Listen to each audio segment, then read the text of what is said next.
आगे बढ़ें और आपको बताएं, साइफर केस में शाह महमूद कुरैशी पर चार्जशीट सामने आ गई है। आपने चेयरमैन पीटीआई के जुर्म में मुआवनत की। शाह महमूद कुरैशी पर जो चार्जशीट है उसमें यह कहा गया है। मजीद क्या तफसीलात हैं, हुसैन अहमद चौधरी से जानते हैं। हुसैन, आगाह कीजिए।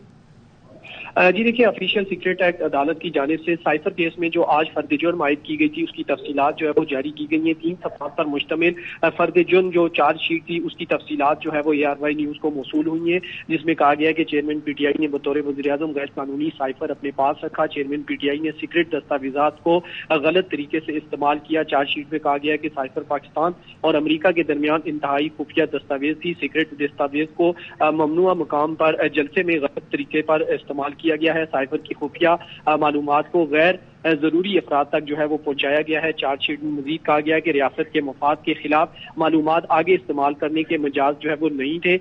इसके अलावा ये भी कहा गया है कि चार्जशीट में कि वजारत खारजा ने एतमाद करते हुए साइफर आपको फराहम किया। चेयरमैन पीटीआई को मुखातिब करते हुए ये चार्जशीट में कहा गया है, और ये भी कहा गया है कि आपने साइफर अपने पास रखते हुए सियासी मकासद के लिए इस्तेमाल किया।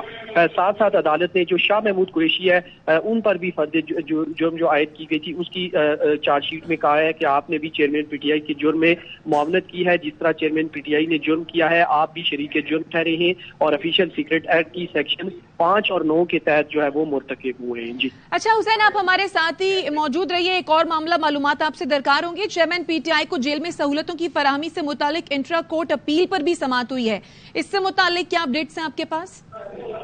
जी देखिए, चेयरमैन पीटीआई की जानिब से जेल में सहूलियात की फराहमी और जो मॉलेज है और वकला है और जो फैमिली है उनसे मुलाकात की जो है दरखास्त की गई थी। गुज़श्ता समाअत पर जेल सुप्रिंटेंडेंट पेश नहीं हुए थे, जिनको शो काज नोटिस जारी किया गया था। आज वो जाती हैसियत में पेश हुए तो जेल सुप्रिंटेंडेंट को जारी शो काज नोटिस जो है वो वापस ले लिया गया, डिस्चार्ज कर दिया गया। अदालत ने जेल सुप्रिंटेंडेंट की वजाहत जो है वो कबूल कर ली है। ताहम अदालत की जानिब से अहम रिमार्क्स आए हैं। चेयरमैन पीटीआई की तोशा खाना केस में सजा मुअत्तल हो चुकी है, जस्टिस मियां गुल हसन औरंगजेब ने कहा है, और ये भी कहा है कि फिर फेयर ट्रायल का तासर नहीं आ रहा। फेयर ट्रायल कैसे मिल रहा है? यहाँ तो फर्स्ट इंप्रेशन में केसेस के फैसले हो रहे हैं। जस्टिस मियां गुल ने कहा कि चेयरमैन पीटीआई के साथ फिर ये बदसलूकी क्यों की जा रही है? चेयरमैन पीटीआई को उनके वकला से मुलाकात की इजाजत और उनकी जरूरत के मुताबिक जो है वो दी जाए। साथ साथ ये भी कहा गया जस्टिस मियां गुल ने कि एक शख्स के खिलाफ 189। बहुत शुक्रिया हुसैन अहमद चौधरी।